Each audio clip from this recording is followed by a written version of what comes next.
Muy buenas noches tengan todos ustedes. El día de hoy es martes 12 de diciembre y aquí en el Aguacate tenemos un buen rato desde ayer en la noche escuchando cohetes porque aquí está rumbo al camino del Santuario del Pichón, donde años antes pues andábamos por ahí metidos y ahora ya no buscamos al pichón, ahora buscamos a la paloma del Espíritu Santo todo el año. Entonces, pues qué bendición poder estar con ustedes y poder compartir en esta noche la palabra de Dios. Entonces, Padre, en el nombre de Jesús, Señor, te damos gracias siempre por tu amor, por tu verdad, por tu misericordia, por las cosas que tú haces en cada uno de nosotros.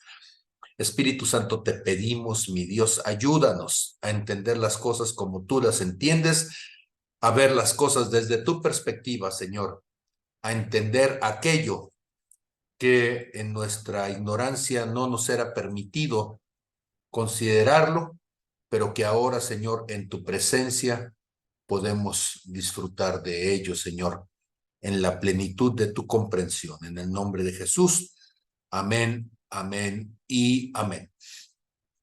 Hay un versículo, Primera de Tesalonicenses, capítulo 5, en el verso 21, y es donde quisiera comenzar en esta noche. Dice, examinadlo todo, retened lo bueno.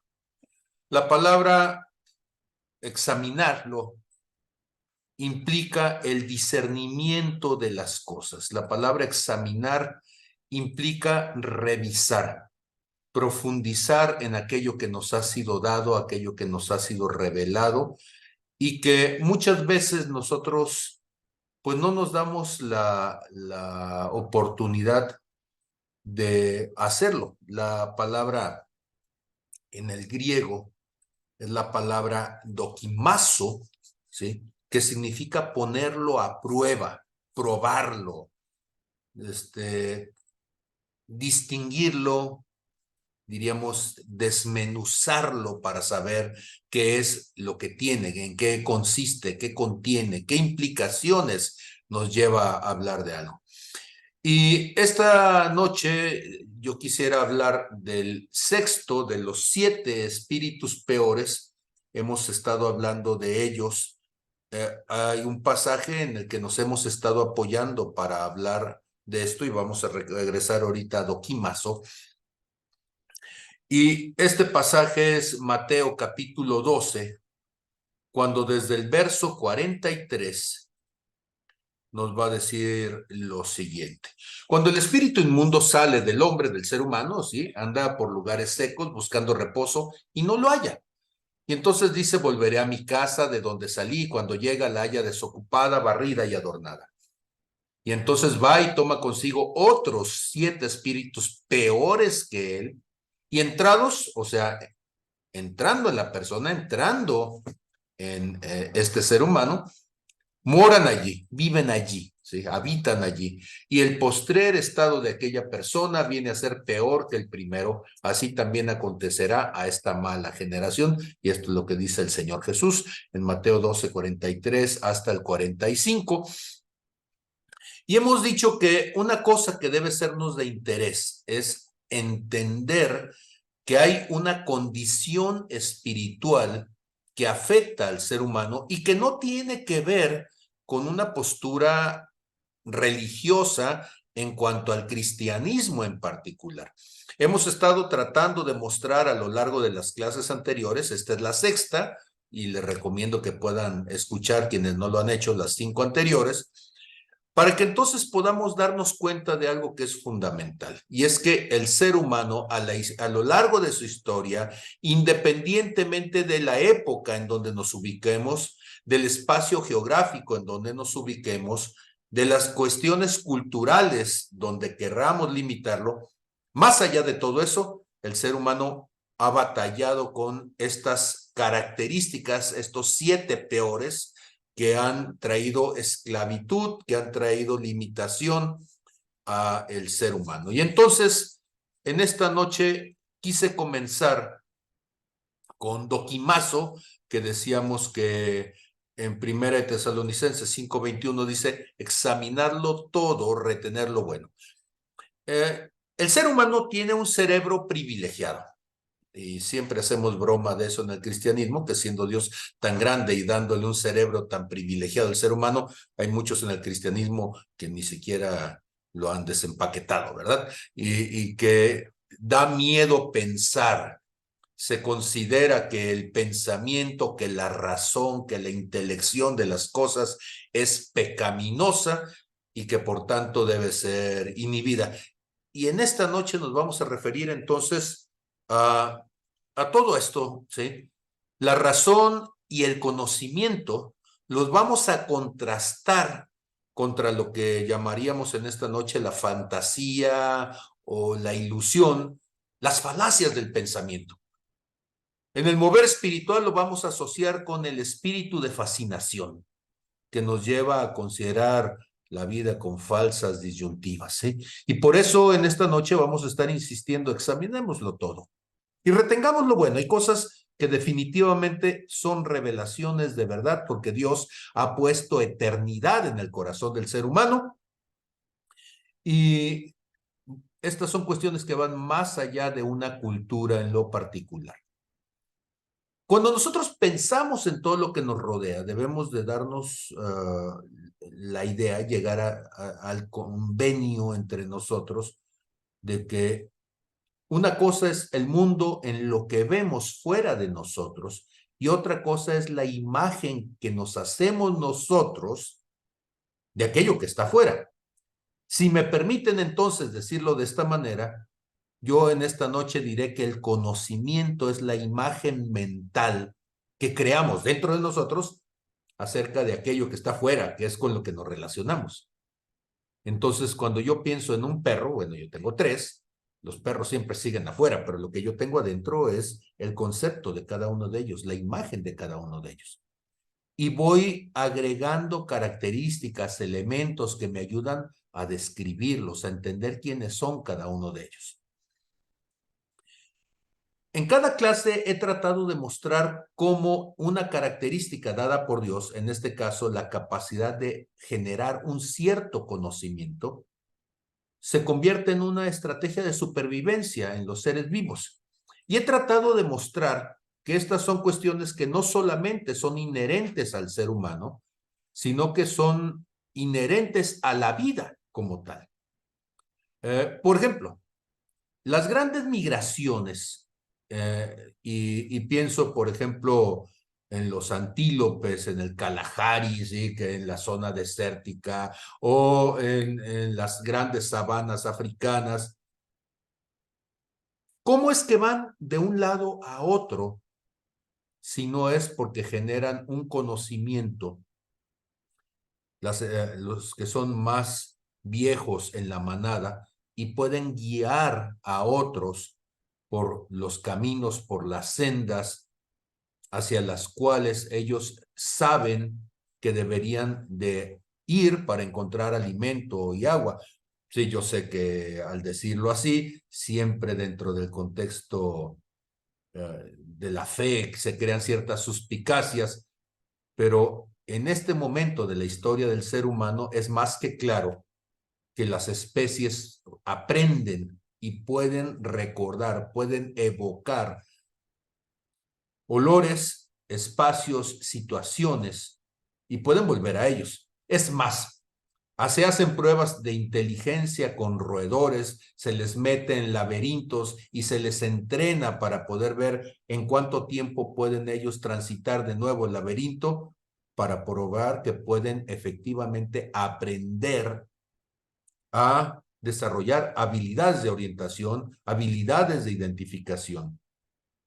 Y entonces, podemos decir que los seres vivos aprenden primero para reconocer, identificar los elementos claves en una cierta situación, en una realidad que están percibiendo, ¿sí?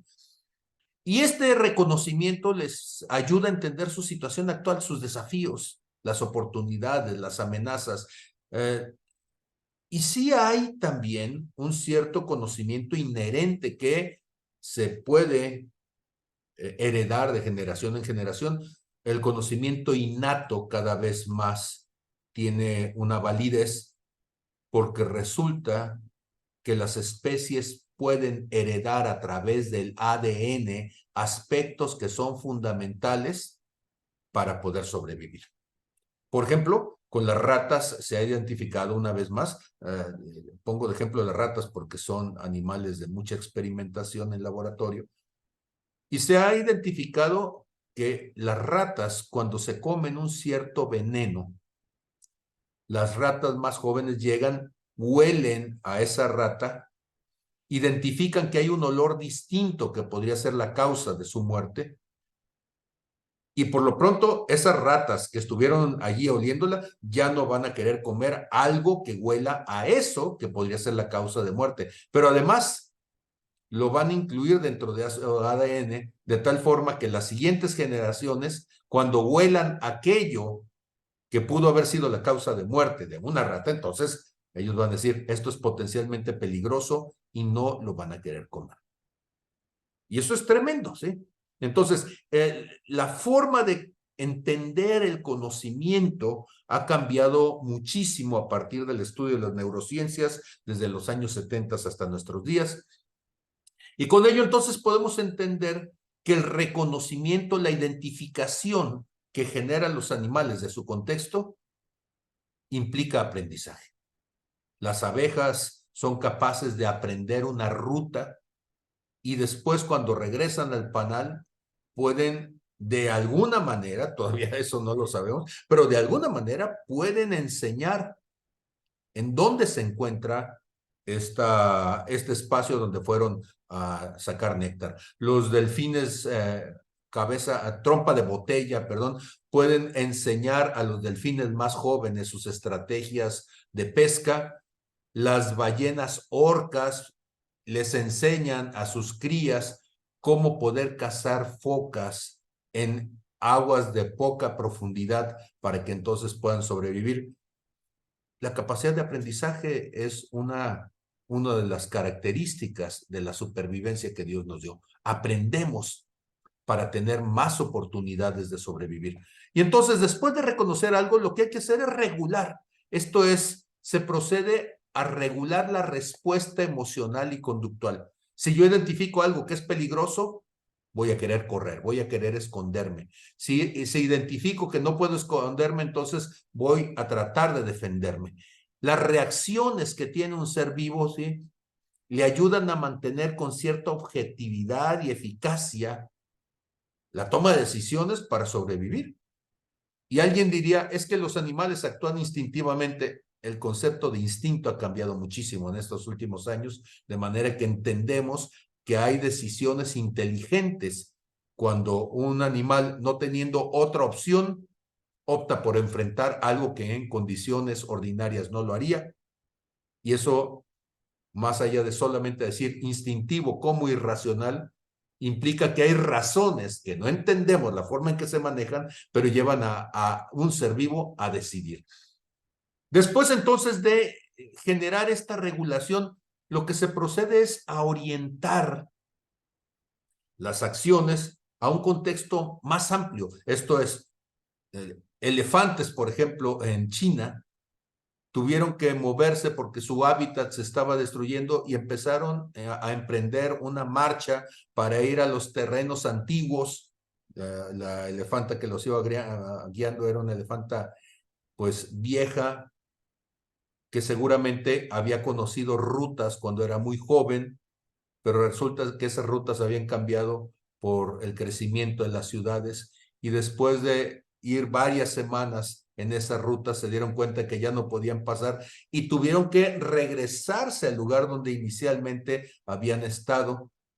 Todo eso está documentado. Si ustedes buscan los videos ahí de Nat Geo sobre las migraciones en el siglo XXI, se van a dar cuenta todos los retos que tienen que llevar a cabo los seres vivos en la búsqueda de la supervivencia y cómo tienen que reorientar sus esfuerzos para tratar de subsistir. Por último, lo que hacemos es tratar de optimizar, potencializar nuestras capacidades. Y entonces esta optimización busca hacer ajustes para mejorar la eficiencia y la eficacia en las respuestas que tenemos de las realidades percibidas. Me tocó ver primero un video, yo no lo creía, y me tocó verlo en vivo, y eso me maravilló más. Un zanate que tenía sed y empezó a meterle piedritas a una botella que tenía agua para hacer que el nivel del agua subiera y pudiera tomar. Y ese es el principio de Arquímedes hecho por un ave. Y eso es tremendo, ¿sí? Entonces, cuando yo vi eso, yo me asombré y escuché la voz de Dios en mi corazón que digo, ¿de qué te asombras? Es obra mía, ¿sí? O sea, ¿es que acaso creen que solamente los seres humanos luchan por su vida, que solamente los seres humanos tienen estrategias de supervivencia? Y entonces el aprendizaje nos ayuda a potencializar las acciones que tomamos y que son efectivas. Eso implica maximizar los recursos y las capacidades de cada ser vivo, no solamente para adaptarse a una cierta realidad, sino también para prosperar, para avanzar en un objetivo que es fundamental, que es mantenernos vivos, ¿sí? Y es bien curioso entonces que cuando pensamos en eso, las culturas orientales van a mostrar la revelación y siempre ponen, no sé si ustedes lo estudiaron en algún momento, cuando yo estaba estudiando culturas orientales, me llamaba mucho la atención que ellos ponían la luz de la revelación en el centro de la frente. Y lo hacían esto, pues, desde las culturas milenarias. Pero lo curioso es que cuando yo empecé a estudiar neurociencias, eso hace unos 6, 7 años, tratando de entender mis propias afecciones neurológicas, el área de mayor actividad en cuanto al razonamiento es el área prefrontal en el neocórtex, y esto se encuentra aquí en la frente. Si bien es cierto que el área de mayor cantidad de trabajo la tenemos en la zona occipital, en lo que es el cerebelo, pero cuando estamos pensando, cuando estamos razonando, el prefrontal en el neocórtex es el área en donde se nos enciende la luz, y por eso cuando dice uno, se me prendió el foco, ¿sí? Bueno, pues eso significó que tuve un insight, que tuve una idea, una ocurrencia, que me da una alternativa positiva de la interpretación del mundo. Entonces, con todo esto, ok, seguimos. Entonces, ¿qué pasa cuando nosotros pensamos entonces en todo este asunto de sobrevivir buscando pensar? Pensar es una forma de enfrentar situaciones y Dios nos dio la capacidad de pensarlas. Y como siempre lo he hecho en estas clases, trato de poner primeramente un aspecto positivo y después un aspecto negativo de ello. ¿Cuál sería el aspecto positivo de este asunto del pensamiento y cómo se liga esto con la fe? Pues resulta que cuando nosotros hablamos de un pensamiento positivo, estamos hablando de optimismo, motivación, creatividad, resiliencia, visión para el futuro. Bueno, todo eso se engloba en una palabra bíblica: esperanza. El pensar las cosas y esperar de ellas lo mejor, el desear el mejor futuro posible de ellas, es lo que llamaríamos esperanza. Esos pensamientos que tenemos nosotros acerca de las cosas son parte de una promesa de Dios. Pensamientos de bien y no de mal, dice Jeremías capítulo 29 en el verso 11. Porque yo sé los pensamientos, dice el Señor, que tengo acerca de ustedes, pensamientos de paz y no de mal, para darles el fin que esperan. Podría decir yo que la máxima capacidad que tiene el ser humano al pensar es poder prever el futuro. Ahora, no estoy hablando de adivinación, estoy hablando de inferir las consecuencias de nuestras decisiones. Y es fundamental para sobrevivir en lo físico, pero sobre todo para sobrevivir en lo espiritual. ¿Por qué? Porque mucha de la fe es una proyección al futuro deseable. Mi fe me lleva a creer que mis acciones me mantendrán en una relación cercana, positiva, una relación de vida con nuestro Dios. Y por eso es importante mantener esta visión y un equilibrio entre lo que yo estoy viviendo, que es mi realidad, con la expectativa que tengo del futuro, que es la esperanza. Y esto me permite albergar entonces un sueño, un anhelo, un plan, un proyecto de vida positivo que es parte fundamental de una vida emocionalmente rica, satisfactoria. ¿Qué me va a permitir eso? Me va a permitir tener optimismo, esperanza ante situaciones que son adversas, ¿sí? Cuando nosotros podemos entonces mantener este mecanismo de afrontamiento que llamamos esperanza dentro del cristianismo, eso me puede ayudar a fomentar la resiliencia y la capacidad de enfrentar desafíos. Entonces yo puedo pensar que las cosas son difíciles, sí, pero tengo una promesa por delante. Jesús, por el gozo puesto delante de él, sufrió la cruz. Esto es lo que nos va a decir Hebreos capítulo 12, ¿verdad? Y entonces, tener delante de mí la promesa de que las cosas pueden ser mejores. Tener delante de mí la promesa de que por más largo que me parezca el proceso que estoy viviendo, solamente es un instante en la perspectiva de la eternidad. Eso entonces me puede impulsar para el logro, para la superación, porque cuando yo tengo una esperanza de parte de Dios, una meta ambiciosa en el Señor, esto puede ser un poderoso motivador, ¿sí? La motivación de lograr el galardón, así lo decimos en cristiañol, ¿verdad? De poder lograr la herencia que Dios tiene para mí.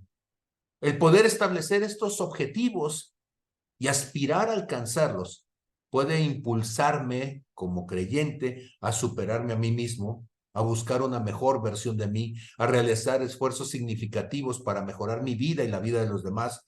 Puede desarrollar en mí la creatividad y la innovación, porque estoy buscando entonces hacer algo mejor, con mayor excelencia, con mayor capacidad. Eso puede fomentar entonces la manera en que utilizo mi imaginación, la manera en que desarrollo mi creatividad con el fin de poder avanzar en superar mis problemas, mis adversidades, en lograr mayores logros, éxitos, avances en mi proyecto de vida. La esperanza me permite soñar con posibilidades y explorar ideas que se salgan de mi pensamiento típico, o sea, esto que llaman los gringos pensar fuera de la caja, ¿sí? Y que me puede llevar a descubrimientos y soluciones novedosas.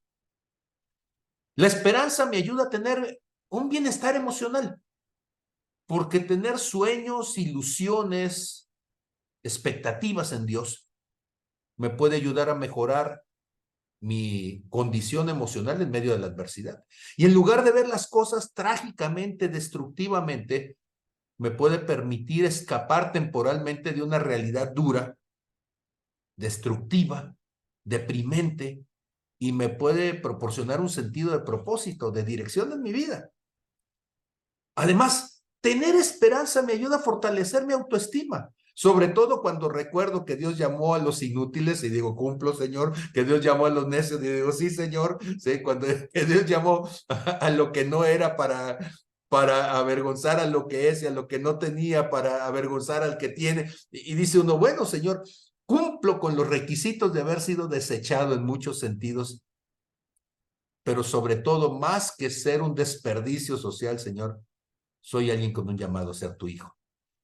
Y esto me ayuda a alcanzar una meta personal y un proceso de automejora que va fortaleciendo la visión que tengo de mí mismo. Entender que hay un rema de Dios para mí, donde Dios me llama hijo y yo le puedo llamar padre. Me ayuda entonces a verme de una manera distinta. Este proceso de trabajar hacia el objetivo de convertirme en un mejor hijo de Dios.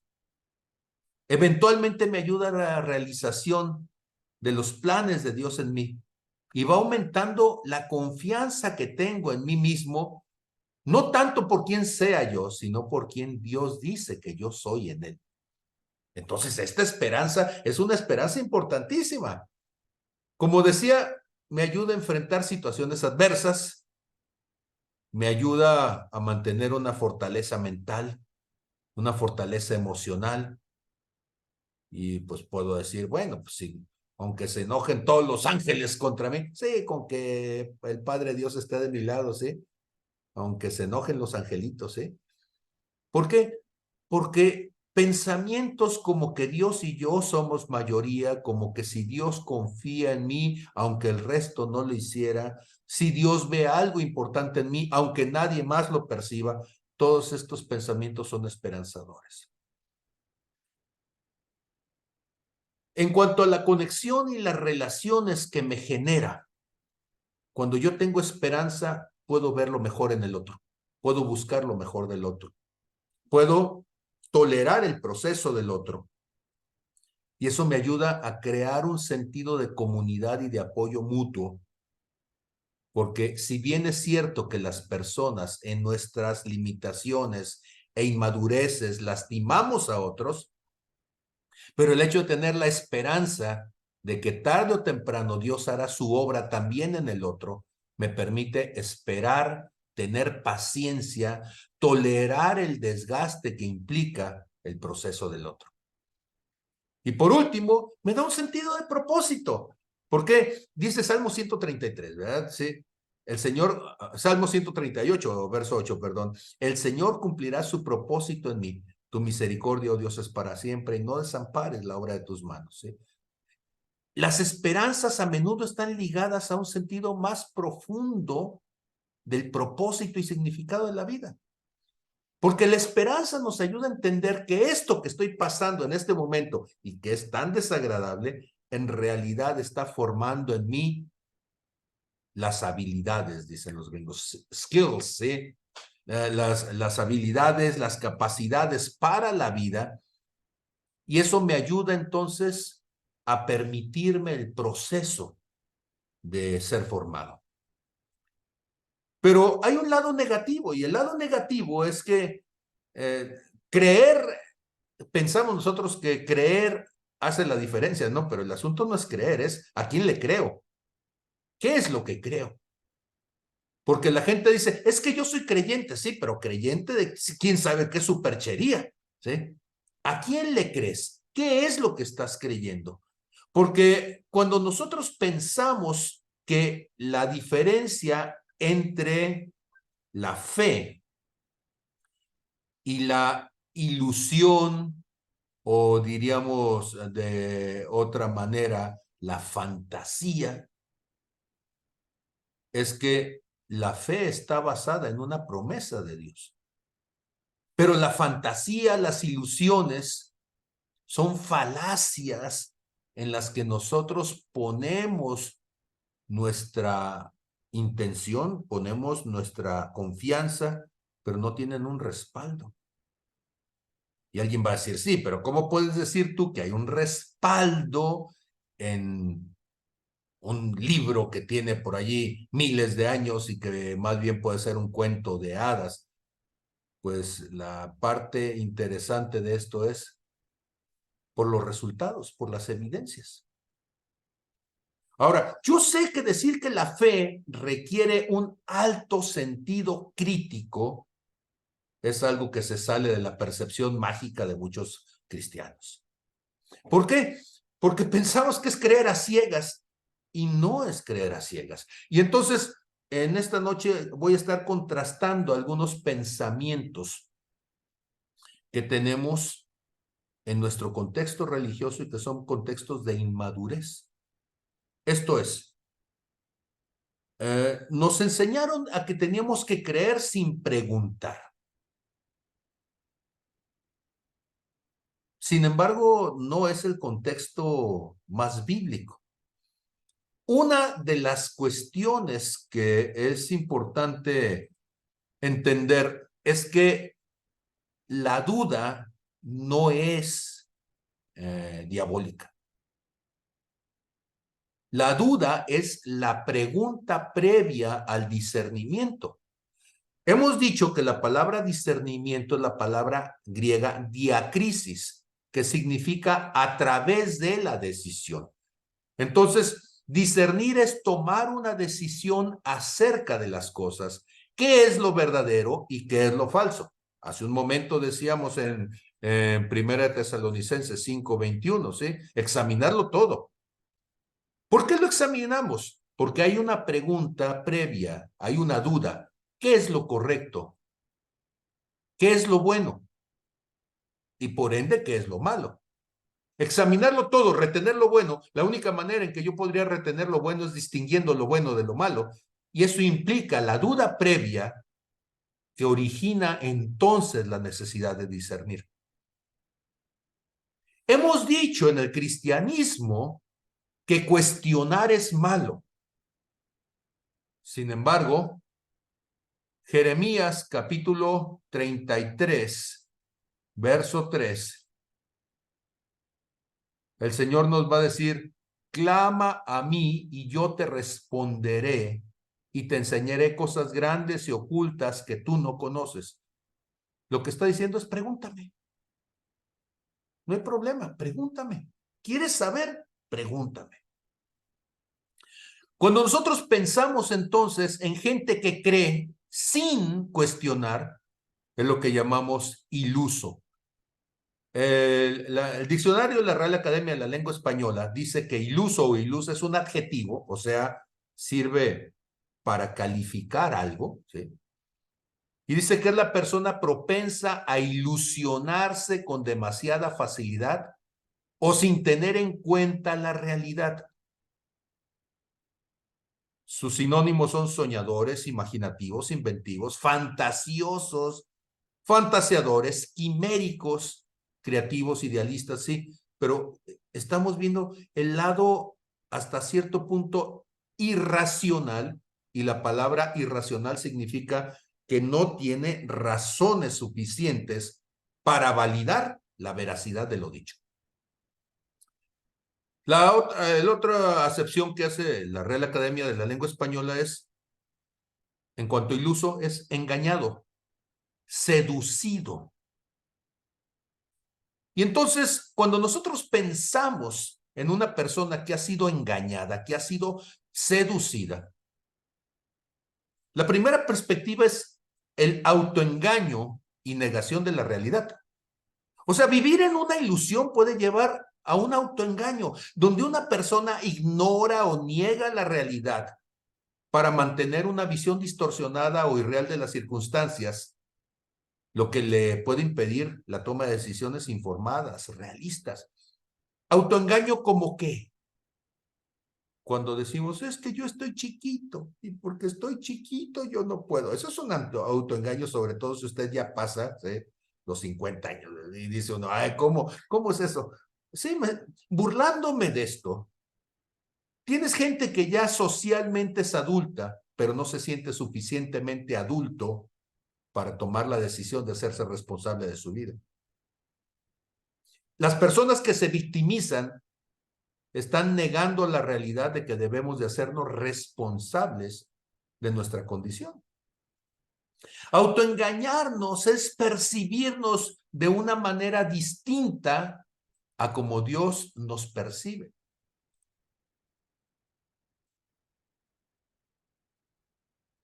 Y entonces, cuando nosotros consideramos esto, dice Gálatas capítulo 6 en el verso 3.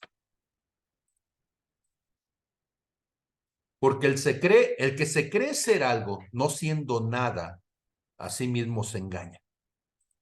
Engañarnos es creer ser lo que no somos o no creer ser lo que somos. O sea, la negación de nuestra realidad, de nuestra condición. Fuimos hechos para ser la imagen de Dios. Y esa es nuestra realidad. Significa que está en nosotros la capacidad de poder transformarnos a esa realidad. Y entonces decimos, no, es que yo no puedo. Eso es un engaño. Sí puedes. Mejor di no sé cómo o no quiero hacerlo. El engaño también se convierte en una justificación de un comportamiento negativo, ¿sí? Autoaceptado. La ilusión se puede usar entonces para justificar una acción o un comportamiento dañino a otros, negativos, ¿sí? Y las personas podemos crear realidades alternativas que justifican nuestras acciones y con eso evitamos entonces la responsabilidad y el crecimiento personal. Yo fui violado a los 4 años de edad y yo podría justificarme diciendo que hay un montón de cosas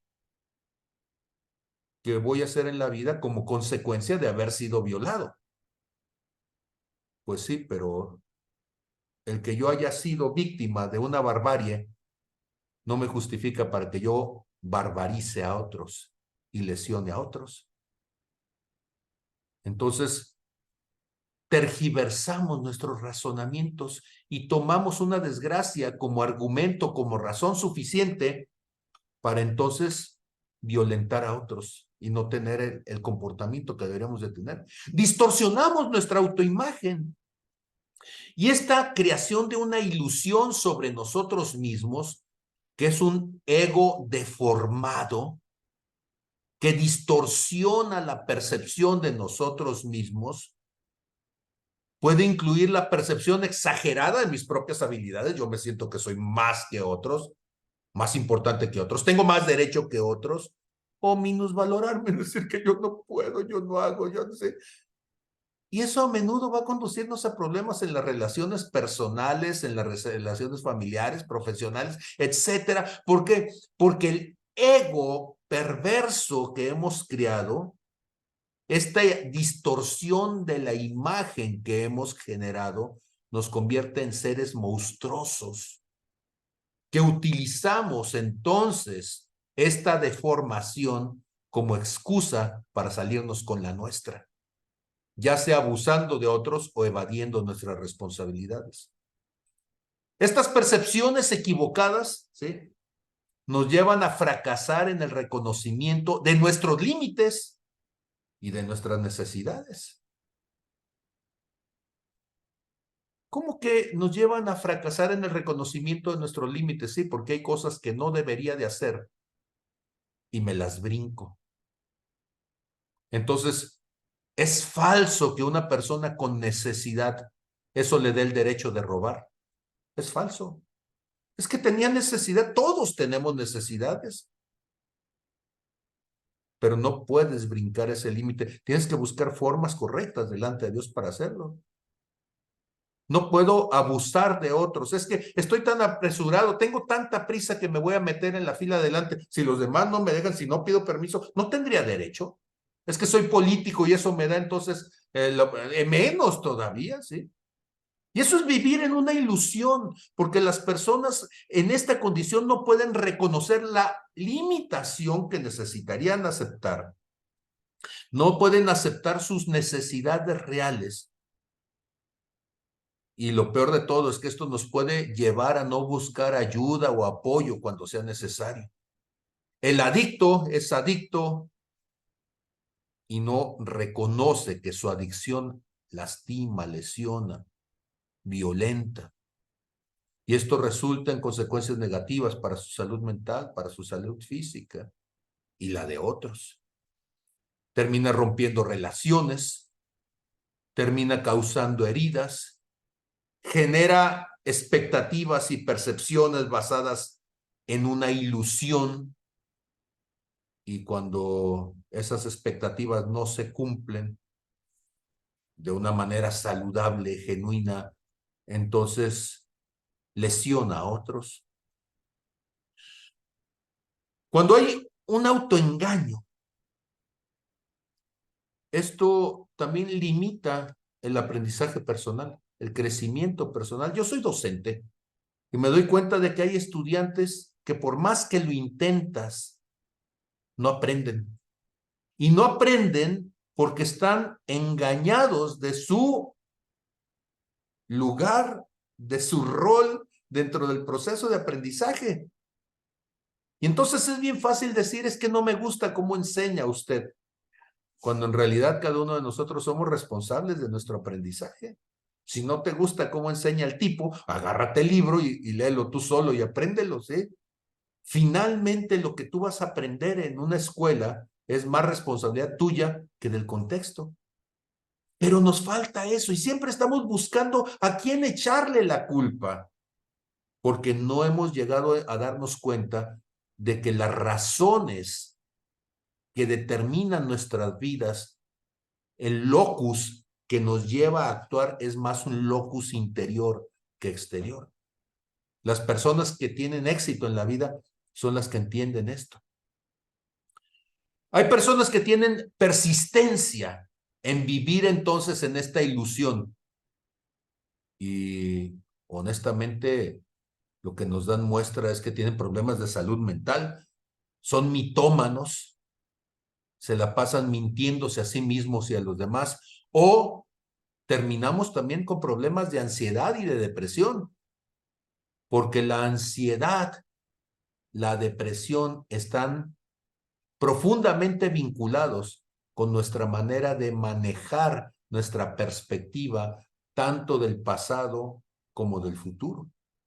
Los miedos que están ligados a lo que nos sucedió y la ansiedad que está ligada a lo que podría suceder, están basados entonces en estos pensamientos irracionales, en estas falacias, en estas ilusiones que son corruptas en cuanto a la percepción que deberíamos de tener de la vida. Entonces, con todo esto, pues terminamos siendo vulnerables. Vulnerables a las situaciones, vulnerables a la manipulación de otros, vulnerables a las circunstancias, y tenemos entonces momentos emocionales en donde salimos lesionados con nosotros mismos, ¿sí? Ok, entonces con todo esto, de repente, al estar hablando de estas cosas, yo estaba pensando cómo hay estas trampas, estas falacias en la manera de pensar y que son típicas de la inmadurez del pensamiento. Le llamamos falsas dualidades, falsas dicotomías. Estos dualismos nos llevan a ver la vida como blancos y negros. Y si me permiten, quisiera explicar un poco más esto. Cuando yo era chico, mi mamá me decía que tuviera cuidado de acercarme a la estufa porque el fuego era peligroso. Eso es verdad. Pero el asunto es que en medida que uno va creciendo te das cuenta que el problema no es el fuego en sí, es la capacidad que tienes para manejar esa circunstancia lo que la hace peligrosa. Y lo voy a volver a decir, el problema no es la cosa en sí, sino la capacidad del ser humano para manejar esa circunstancia que es delicada, que es peligrosa. Y entonces nosotros tomamos cosas como absolutas que en realidad son relativas al proceso de maduración. Entonces al chiquillo que le dijeron que era peligroso y entonces lo ve como un absoluto, pues comerá crudo toda la vida, porque no podrá jamás poner a cocer un huevo, poner a calentar un cafecito, porque como el fuego es peligroso, lo que va a hacer es, va a tomar distancia y lo va a alejar de su vida, en lugar de decir, necesito aprender a manejarlo para que el riesgo que implica su manejo, yo lo haga de manera segura. Y puede ser que el chiquillo finalmente hasta termina siendo bombero y apagando infiernitos para salvar la vida de personas. A alguien le pueden decir que la altura es peligrosa, y es cierto que lo es. Pero puede aprender a manejarla y termina siendo paracaidista o termina siendo acróbata o termina siendo lo que tenga que ver con altura, ¿sí? Y anda trepado en un poste de Comisión Federal de Electricidad, ¿sí? Cambiando un cable a 20, 30 metros de altura y va a ser parte de su trabajo, pero va a aprender a hacerlo con seguridad.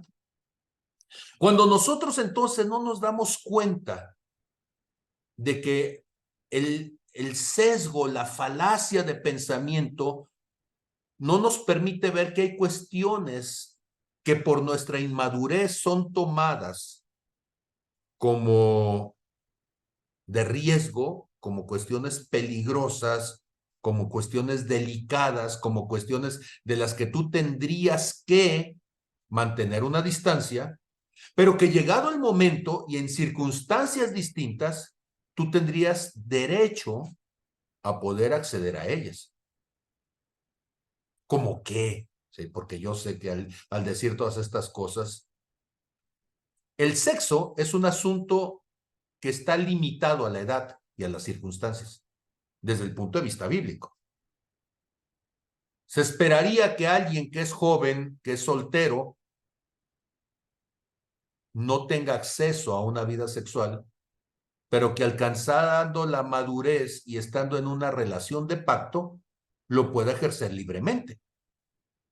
Entonces, ¿el sexo es malo? No, el sexo no es malo. Lo que está a discusión es las condiciones en las que una persona se acerca al ejercicio de su sexualidad. Y entonces, estas dualidades de repente caemos en el punto donde, primera cosa, generamos una polarización extrema. Y entonces las ponemos, el sexo es malo. No, este asunto de que si es malo o bueno, correcto, incorrecto, en sí, termina generando este pensamiento inmaduro. Por eso tenemos que darnos cuenta de que los matices tienen que ver con las circunstancias de la persona para llevar a cabo esta actividad. La segunda cuestión es la exclusión de alternativas. Y entonces, esta falacia implica que ponemos las cosas polarmente, ¿sí? Y entonces decimos, ¿eres mi amigo o mi enemigo? Y yo sé que esto seguramente va a necesitar una discusión más profunda porque inmediatamente alguien me va a decir, bueno, Jesús dijo que el que no está conmigo está contra mí, ¿sí? Pero cuidado, ¿sí? Porque lo que estamos diciendo es que yo puedo tener una relación de amistad con alguien. No sé, yo pienso Fernando que está aquí, o podría pensar en Yuri, o podría, y estoy hablando de hombres para que luego no digan que es un pleito y es una cuestión de género. No, no, no, no. Entonces, con mis amigos yo puedo tener la oportunidad de diferir en mi opinión, pero no significa que somos enemigos. Significa que somos diferentes, que tenemos pensamientos distintos, que tenemos formaciones distintas, y entonces hay la alternativa de tener distintos puntos de vista y finalmente buscar puntos de acuerdo. Pero en una falsa dualidad es, si no piensas como yo, si no eres como yo, entonces eres mi enemigo. Eso es bastante inmaduro, por cierto. La otra cosa es que simplificamos excesivamente las cosas. Y entonces cuando hacemos que un problema que ya de por sí es complejo, lo simplificamos, la simplificación nos lleva a absurdos. Y esos absurdos nos llevan entonces a tener una comprensión inadecuada de situaciones que son más... es que la palabra complejo no significa incomprensibles. La palabra complejo significa que tiene más elementos, que tiene una realidad múltiple, que tiene distintas variantes, es multivariado, ¿sí? No quiero empezar a utilizar términos muy técnicos, ¿sí? Pero siempre caigo en la tentación. Y entonces, tenemos que entender que la realidad es compleja, tiene multivarianza, hay muchos elementos que de repente los ignoramos y que nuestras discusiones, en lugar de simplificar, tienen que tomar en cuenta todas estas consideraciones, ¿sí? En ocasiones también utilizamos malos argumentos y los utilizamos en lugar de como estrategia para la comprensión de algo, usamos los argumentos para forzar a que una persona tome una posición a nuestro favor. Y entre el cristianismo eso es triste, porque Dios no necesita que tú lo defiendas. Dios se puede defender solito. No necesita que nosotros agarremos la Biblia y andemos dándole de bibliazos a la gente para que entonces el pobrecito Dios, que es un inútil, y dice, no, espérate. O sea, Dios no es ningún inútil. Él tiene un trato particular con cada persona y hay gente a la que nos ha tenido bastante paciencia, pero es necesario por la capacidad o por la formación o por los criterios que tenemos. Lo que sí es que tenemos que ser suficientemente humildes para reconocer que no lo sabemos todo y suficientemente mesurados para entender que lo que para mí es parte de un proceso de razonamiento, yo puedo envenenar el proceso de alguien con mis dudas y con mis inquietudes. Por eso no en donde quiera se puede discutir al mismo nivel y no todos los argumentos son inocuos para todos, ¿no? Hay gente que tú la matas con un argumento y tienes que darte cuenta en qué momento, en qué proceso de madurez está la persona, ¿sí? Sobre todo también tienes que darte cuenta que estas falsas dualidades pueden afectar negativamente a alguien en su toma de decisiones, porque puedes sesgar una decisión o puedes sesgar una vida. Y entonces nosotros tenemos que buscar momentos, situaciones, circunstancias para que estas falsas dualidades las podamos entender adecuadamente. ¿Dónde se dan las dualidades? En el pensamiento infantil. Ahí es donde se dan las dualidades. En medida que vamos creciendo, que vamos razonando, que vamos madurando, podemos ver que hay matices en la condición humana que seguramente Dios los puede ver mejores que nosotros. Cosas como que, ay, esa persona se va a perder porque es malo, es maldito, ¿sí? Bueno, mira, mejor déjase la decisión a Dios porque seguramente Dios es más maduro que tú y seguramente Dios va a ver cosas que tú no ves, tú lo ves bueno y quizás no lo es tanto, tú lo ves malo y quizás no lo es tanto. Entonces, no juzgues, deja que sea Dios el que lleve a cabo ese proceso. Los pastores, a mí me toca como pastor escuchar un montón de cosas de la vida de las personas que por supuesto que no son agradables, pero yo tengo que desarrollar la empatía en el corazón de Dios para ver a la persona como Dios lo ve. Porque yo puedo estar viendo la parte peor de la persona y Dios me dice, sí, pero es un proceso y se va a transformar. Entonces yo no puedo desechar a alguien, no debo desechar a alguien, ¿sí? Primera de Corintios, capítulo 13, nos va a decir allá por el verso 7, que el amor todo lo sufre, todo lo cree, todo lo espera y todo lo soporta. Entonces yo tengo que darme cuenta que ese versículo me va a sacar de mi zona de confort y me va a obligar a romper la dualidad de decir bueno o malo y decir, está en un proceso. Así es esto. Entonces, una persona que se adhiere a esas falsas dualidades genera un pensamiento rígido, genera conflictos innecesarios con las relaciones personales, profesionales, en las relaciones de fe en el cristianismo, ya que esto le impide ver el punto de vista del otro, el proceso del otro, la transformación del otro y encontrar espacios comunes entre lo que Dios está haciendo con la persona. Decimos, es que eres muy inmaduro. Pues quizá el día de hoy sí, pero quizá mañana madure, tenle paciencia. O quizá el inmaduro eres tú que no te das cuenta de que el otro está en ese cierto proceso. Y entonces, dualidades que son curiosas en el reino de Dios. Es que yo vivo por fe, hermano, y usted vive por obras. ¿Sí? Yo vivo por gracia y usted vive por obras.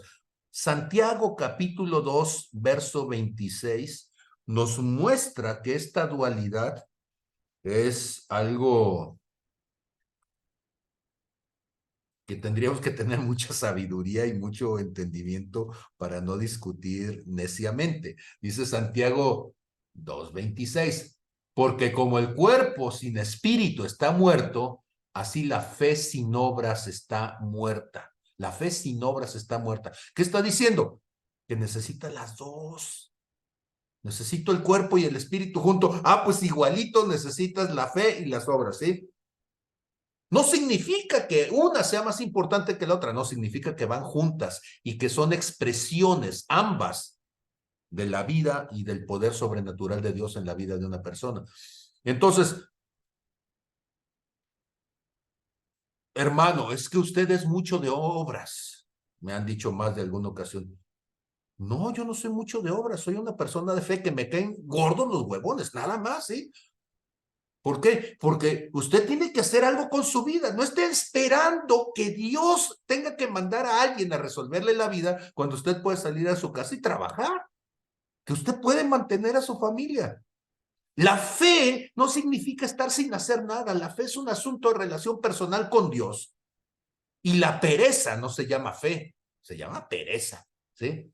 Y entonces, desgraciadamente, hay un sector del cristianismo en donde vivir por fe significa vivir de baquetones tendiendo la mano para que otros te resuelvan la vida.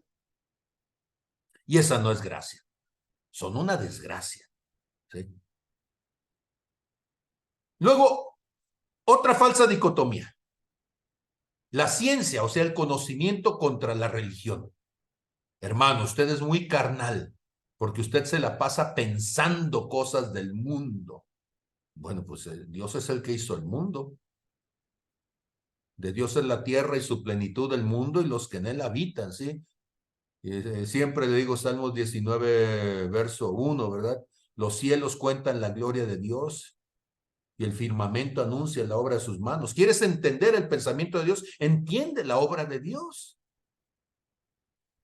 Y entonces, no es pecado usar el cerebro que Dios te dio. Es como si yo dijera, no, es que no voy a usar el tracto digestivo, ¿sí? No voy a usar, ¿sí?, la vejiga, no voy a usar, ¿sí?, el sistema excretor. No, no, no, porque eso es malo, eso es sucio, ¿no? Pues es parte de lo que Dios me dio.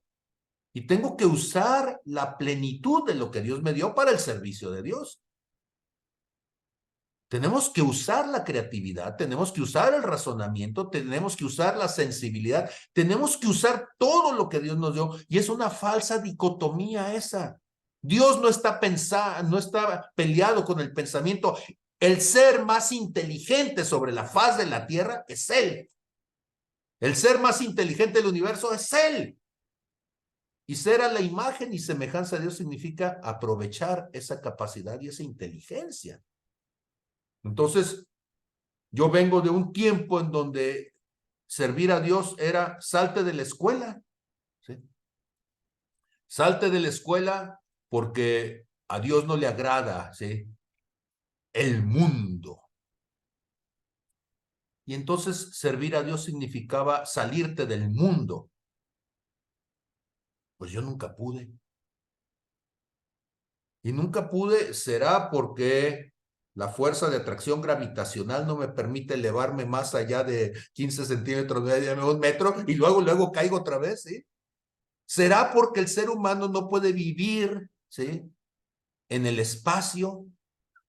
Todavía no hay ningún otro planeta habitado, y si lo hubiera sería complicadísimo de todos modos pensar que por irme a vivir a otro planeta, con eso ya la condición humana y la tendencia al pecado cambia. No, porque es un asunto interior, no tiene nada que ver con aspectos geoespaciales. Y entonces, cuando estamos hablando del mundo, déjenme decirles que el mundo no lo odia a Dios, al contrario, dice, porque de tal manera amó Dios al mundo.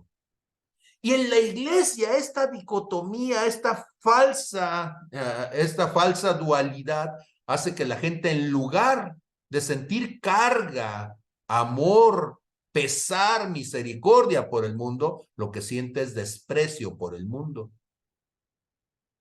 Y eso muestra nuestra inmadurez, nuestra falta de pensamiento en el espíritu, ¿sí?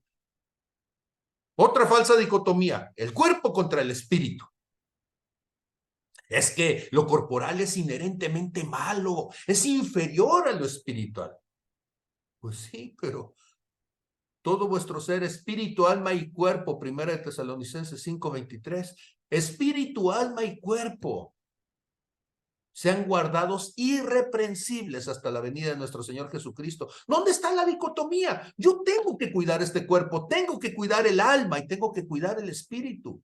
Y tengo que tener que los tres estén sometidos y orientados al servicio de nuestro Dios.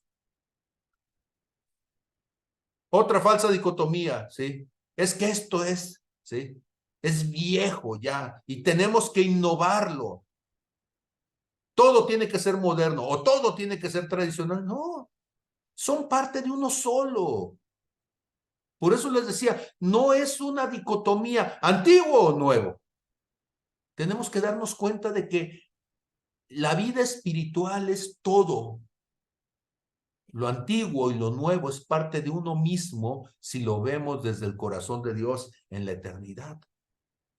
Habrá cosas nuevas que nos acercan a Dios y habrá cosas nuevas que nos alejen. Habrá cosas antiguas que estaban alejadas de Dios y habrá cosas nuevas, digo antiguas, que eran correctas. He platicado muchas veces, sí, como el sesgo de pensamiento de Martín Lutero, de decir que las mujeres, por ser caderonas, pues tenían que estar sentadas y los hombres, que tienen los hombros amplios y las caderas más pequeñas, esos son para estar en el púlpito. Como si predicáramos con las caderas. No tiene nada que ver. Hay cosas entonces de la iglesia antigua que eran equivocadas teológicamente y hay cosas que son sacrosantas, por supuesto.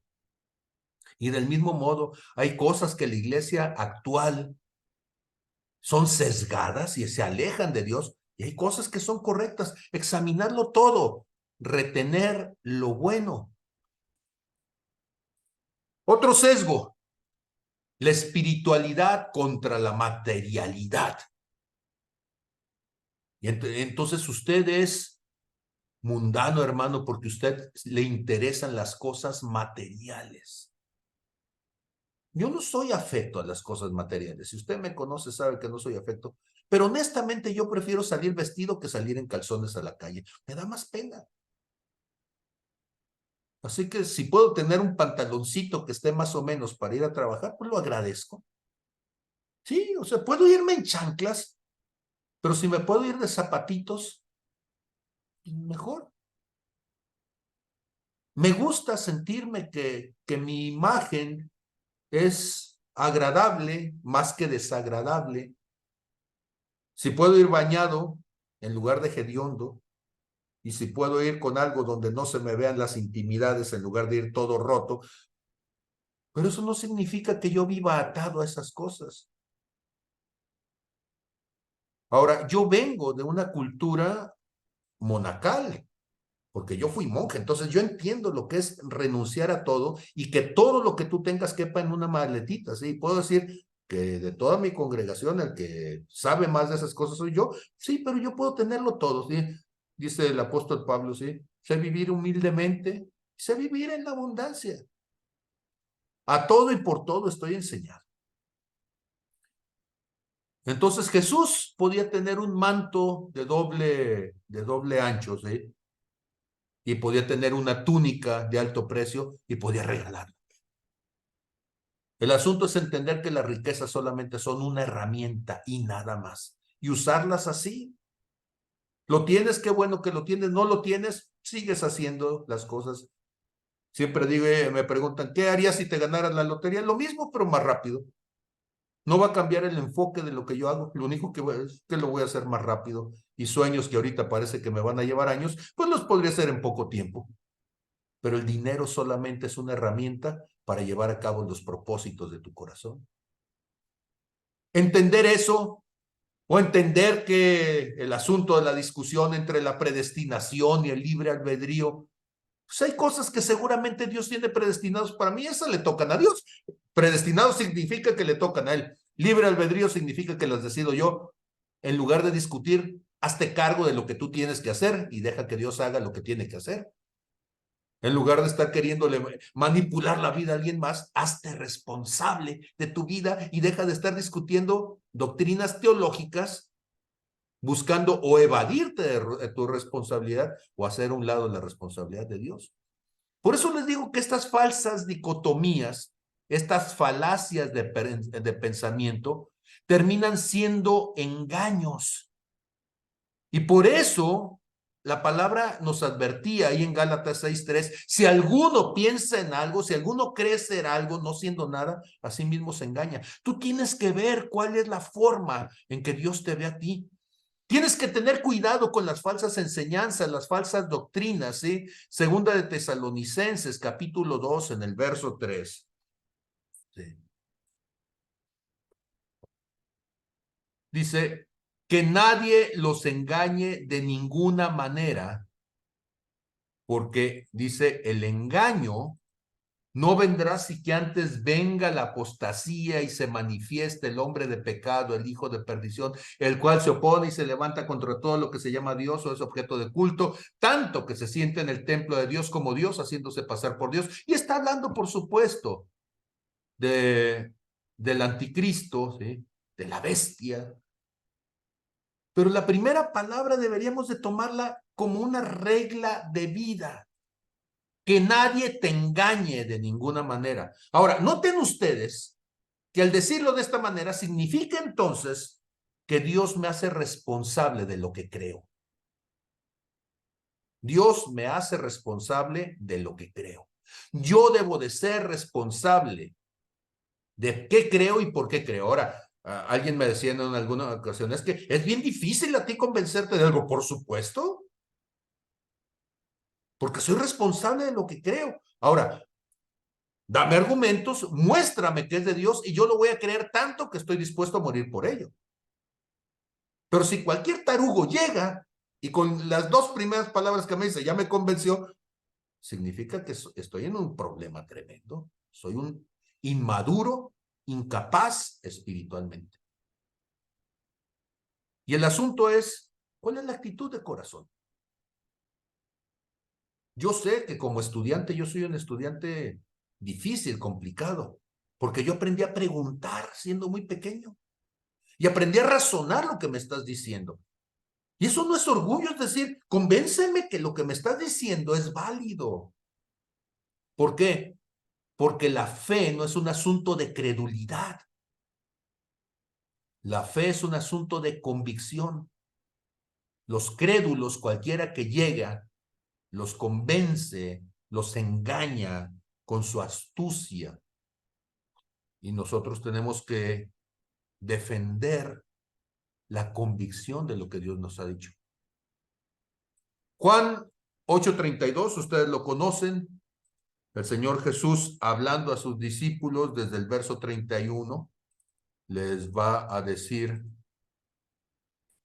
si ustedes permanecen en mi palabra, permaneces en la palabra, pues primero necesitas saber la palabra para saber si estás permaneciendo, ¿no? Si tú permaneces en mi palabra, serás verdaderamente mi discípulo. Conocerás la verdad y la verdad los hará libres. Sí, pero permanecer en la palabra significa que la tengo que conocer. Tengo que tener muy claro cuáles son los límites, los alcances, los fundamentos, las implicaciones de la palabra que he recibido. Tengo que tener mucho cuidado con las cosas que fascinan. ¿Por qué?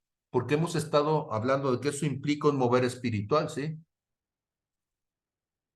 Primera de Juan 2:15 dice, no améis al mundo ni las cosas que están en el mundo. Si alguno ama al mundo, el amor del Padre no está en él. Ser fascinado significa ser cautivado, significa ser hechizado, significa ser engañado. Y hay cosas que nos llaman la atención, nos fascinan, nos ilusionan, nos dan una imagen distorsionada de lo que es de Dios. Y tenemos que decir, no, gracias, no me interesa. Primera de Juan, capítulo 4, en el verso 1. Dice el apóstol, amados, no creáis a todo espíritu. Ay, es que seguramente era de Dios, sí, porque calentaba los cigarros y congelaba las cervezas, ya les he platicado esa experiencia. Ay, hacía cosas sobrenaturales. Mira, el chamuco hace un montón de cosas sobrenaturales, sí. Dice, probad los espíritus si son de Dios, porque muchos profetas han salido por el mundo. En esto conozcan el espíritu de Dios, ¿sí? Todo espíritu que confiesa que Jesucristo ha venido en carne es de Dios. Y todo espíritu que no confiesa que Jesucristo ha venido en carne no es de Dios. Y este es el espíritu del anticristo, el cual ustedes habéis oído que viene y que ahora ya está en el mundo. Ahora, este asunto de decir que confiesa, la palabra confesar, ¿sí? Alguna vez predicábamos acerca de esto, ¿sí? Se los muestro aquí. Ahí está. Es la palabra homologueo. Homologueo. ¿Qué significa homologueo? Homologueo significa, bueno, homólogo, homo es igual, logos es palabra.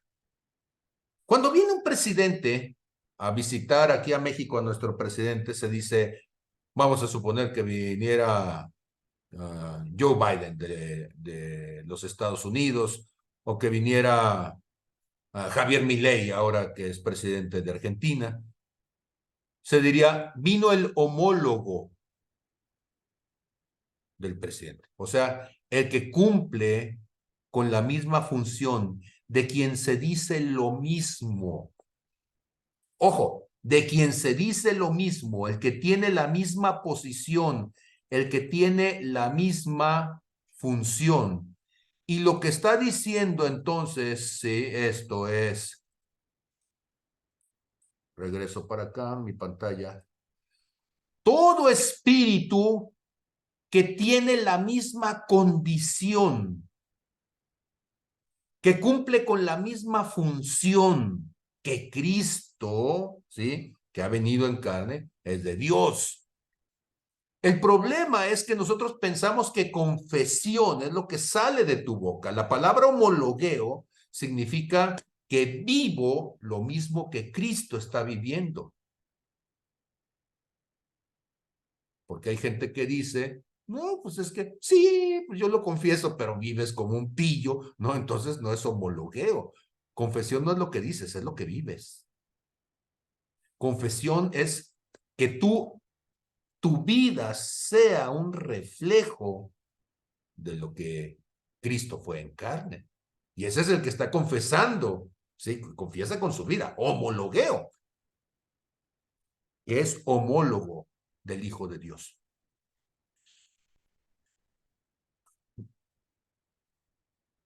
Tenemos también que tener cuidado con la idolatría, ¿sí? ¿Qué significa idolatría? Idolatría significa poner algo en el lugar de Dios, que algo tome el lugar de Dios, que algo, un ídolo es a quien tú rindes tu voluntad, eso es idolatría. Y hay tantas cosas que nos fascinan, que nos ilusionan, que nos controlan, y esto termina siendo algo que toma el lugar de Dios. Y por último, Primera de Juan 2:16, sí, y aquí anduvimos fuertes con el apóstol Juan porque él nos da un montón de consejos acerca de esto.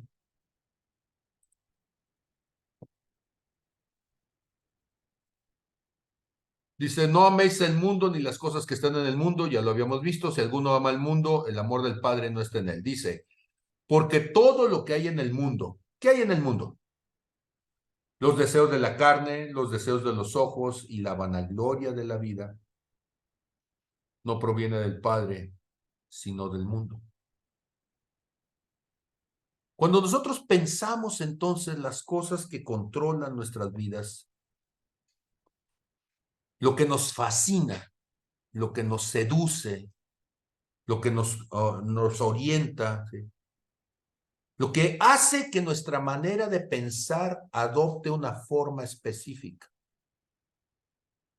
Si yo les preguntara, ¿cuáles son las razones que están asociadas a tu discernimiento? O sea, ¿cuáles son las razones que te llevan a pensar que algo es lo que es? Curiosamente, una de ellas es, los seres humanos nos sentimos el centro de la existencia. Eso se llama egocentrismo. Y entonces pensamos que todo existe en la dimensión de lo humano.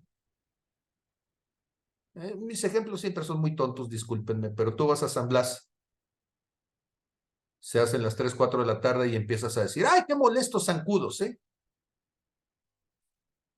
Deberíamos matar todos los zancudos del mundo para que cuando viajemos no haya un solo zancudo. Ok, eso muestra precisamente tu soberbia. Porque el zancudo está viviendo en su lugar. ¿A dónde más va? Ese es el estero, ahí es donde vive.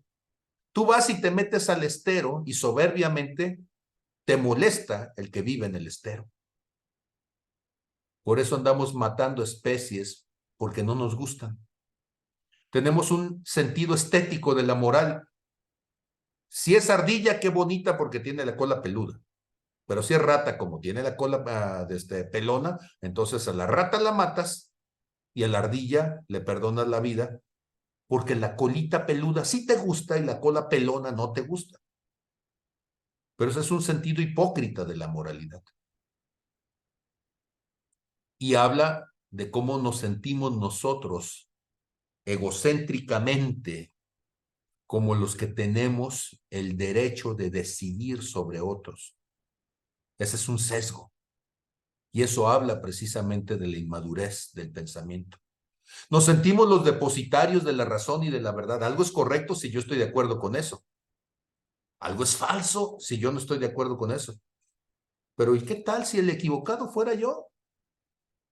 Hay áreas de la palabra que yo no las domino. Sí, tengo años leyendo la palabra, pero eso no quiere decir que sea infalible. Yo no tengo el monopolio de la verdad. Yo no tengo la brújula de la razón. Es más, yo no poseo la verdad, porque la verdad no es una cosa, la verdad es una persona. La verdad es Jesucristo.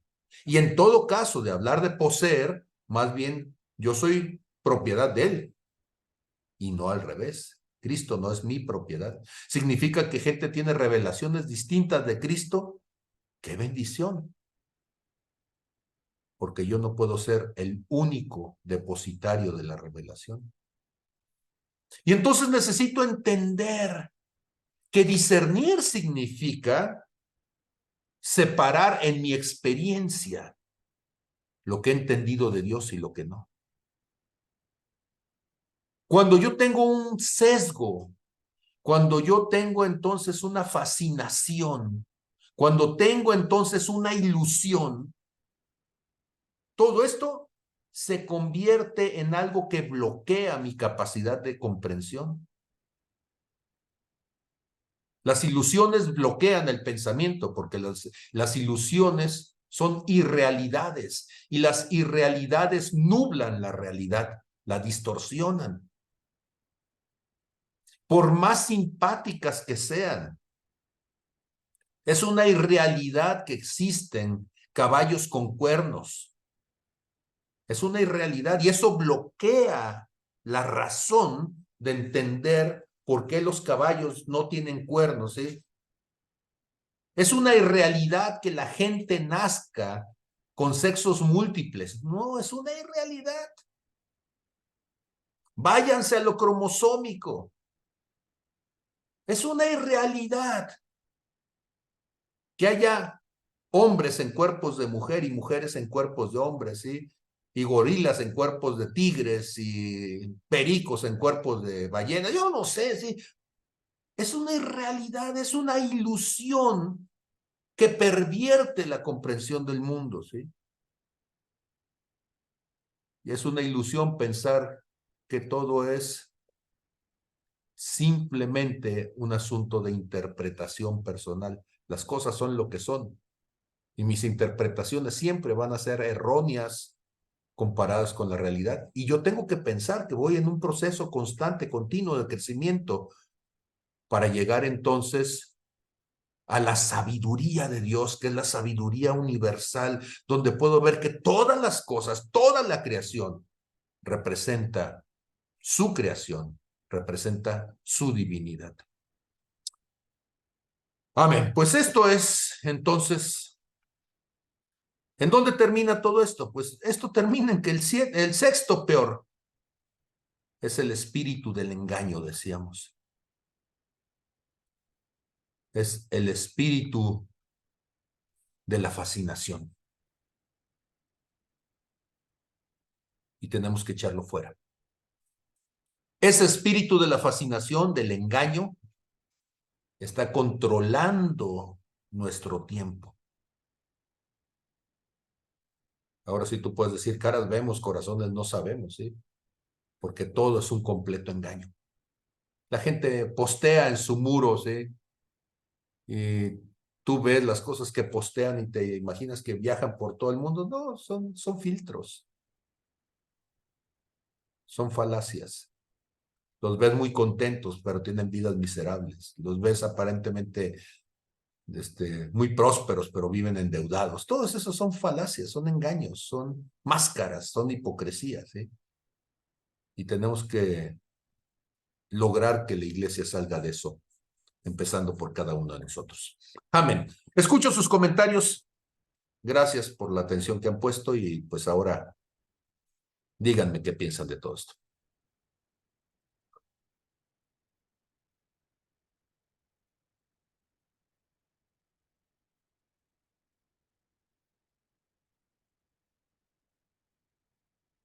Adelante, Lore, te escuchamos. Bueno, se tocaron muchos puntos muy buenos que yo creo que, como siempre, tengo que tomarlos poco a poco y checarlos. Pero algo muy importante es la responsabilidad y no la autojustificación. Yo creo que como cristiana, este es uno de los puntos que Dios está tratando mucho conmigo. Y doy gracias a Dios por la vida de Crucita porque siempre, no, no, no, no, Lore, te estás justificando, pero esto pertenece a ti y lo demás de X o Y persona, pues es su problema. Y me ha ayudado mucho también que vivo en iglesia, porque aquí mi hija es muy dura y sabe la palabra. Y cuando yo, por ejemplo, salgo a manejar, me dice, mamá, ¿estás en condiciones? ¿Ves bien? Esto, lo otro, porque al salir a manejar es tu responsabilidad. Cualquier niño, o sea, tienes que ir viendo, siendo muy madura, y sí es muy importante, ¿no? Yo creo que uno de los puntos más, este, que nos lleva a la madurez es, hacernos responsables de nuestras acciones, buenas o malas. Sí, si tomé una acción mala o una decisión incorrecta, aquí lo primero que va a pasar es que de desviarme del caminito, me duele. Y luego la regresada. Y hay que ser bien honestos con Dios, bien sinceros, hincarnos o sea, quebrantarnos verdaderamente delante de Él. Yo tengo mucho ese texto que me gusta mucho. Segunda de Crónicas 7:14 para mí es como el resumen de la Biblia y eso me sacó de la ansiedad que yo tenía tan fuerte. Y yo sé que cuando traigo ansiedad es porque algo anda este, inclinado hacia otro lado. Es algo muy bueno que Dios ha puesto en mí, pero sí me mata la vida, me quita porque me siento muy mal, pero estoy en esto y no voy a justificar nada. Yo voy a llegar hasta el trono de gracia como Lorena, como lo que Dios puso las facultades en mí y como aquellas que permití que se desarrollaran y aquellas que yo, por mi propia decisión, obstruí para que no llegaran a crecer. Yo estoy en proceso de crecimiento, pero también yo soy responsable si crece esas, potencialidades que tengo y ese razonamiento y y mi vida, porque, yo estoy aquí dando un testimonio con mis 2 hijos, con mi hija y con mi yerno. Y mi contexto, son los primeros que me ven y luego y es cristiana, ¿no? Entonces, si barro, si dejo basura, más si entra alguien a mi casa y todo, y ¿a qué viene? ¿Es albañil? ¿Es esto? ¿Es lo otro? O sea, todo eso soy responsable. Y bueno, gracias, voy a estudiar todo lo demás. Es mucho. Gracias. Amén. Muchas gracias. Gracias, Lore. Querido Fer. Y ya me daba miedo hablar porque iba a decir lotería. Falta una. Es que estos 7, sin darnos cuenta, para mí ha sido de mucha importancia cómo lo estamos revisando, porque de una u otra manera he transitado en todos ellos y ahorita me estaba acordando de situaciones que a través de mi vida permites en creerle a personas que dice que esto nos vuelve vulnerables, ¿sí? Que en determinados momentos empiezas a creerle a personas que te llevan por caminos que no son los adecuados e indicados y que según yo me acercaba más a Dios y todo, y la verdad que unas casas de oración que no eran de oración, que eran con un sesgo económico y todo eso, ¿no? Buscando salir de problemas en los que yo mismo me había metido por otro de los 7 peores, ¿no? Por la vergüenza y todas estas cosas, ¿no? Buscando salidas y se te presentan las personas y ahorita que me dices aquí que nadie te engañe de ninguna manera, pues ahora sí ya me amarré mi dedito y todo y bueno, pues ahora estoy más consciente y por eso decía que iba a decir lotería, porque de una u otra manera, hablando en honestidad, en mayor o menor grado, todos estamos en esta situación. Aquí lo importante, cuando hablabas de confesión, es precisamente homologar mi vida de una mejor manera, de parecerme a mi mejor versión, parecerme más a Cristo y no seguir haciendo las cosas que hacía antes que desagradan a Dios o que nada se parecen a Dios y que yo malamente tomé de modelo a David por una cosa, por el sesgo de David y sus 500, ¿no? Y no digo sus 10,000, les hablo de sus 500. Y el domingo tú platicabas de un niño que cayó de un piso 53. Pero antes de eso, Eric Clapton le cantó una canción a la esposa de su mejor amigo, de George Harrison, que se llama Laila. Entonces, me hizo acordarme también de ese pasaje, ¿no? De que no solamente le dedicó la canción, se quedó con la esposa de su mejor amigo y después viene esto de su hijo, ¿no? O sea, cómo todo trae consecuencias de una u otra manera, ¿no? Que el domingo hablábamos de descuido, desatención, pero también son consecuencias, ¿sí? De abusar de los amigos, ¿no? De no desear a la mujer del prójimo. Ujú. Sí, pues hay mucho para escarbarle. La verdad. También, no crean que yo no he salido raspado también, ¿sí? El que estudia es el primero que sale raspado, ¿no? Y nos vemos ahí reflejados también. Gracias. Amén.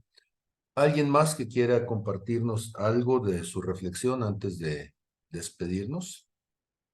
El espacio está abierto.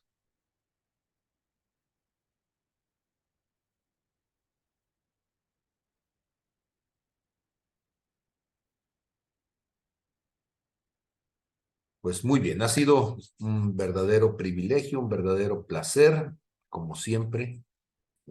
Y pues primeramente Dios, el jueves vamos a terminar con estos 7 peores. Dice Mari que ya con la descalabrada ya no puede ni hablar. Está bien, entonces, más que caer en la cabeza, cayó en la boca. Anda uno todo torcido, sí. Desencajada la articulación del maxilar. Muy bien, entonces, nos vemos el jueves para terminar con esto y con el 7º de los 7 peores. Vamos a tomar la pausa de los días de fiesta y de los días de Navidad para dedicarlos también a otros menesteres. Entonces, Dios les bendiga a todos y nos estamos viendo en la próxima ocasión. Bendiciones. Gracias por todo. Hasta luego. Bendiciones. Bueno, hasta luego, Gladys. Bendiciones, Mari. Hasta luego, pastor. Buenas noches. Hasta luego. Buenas noches.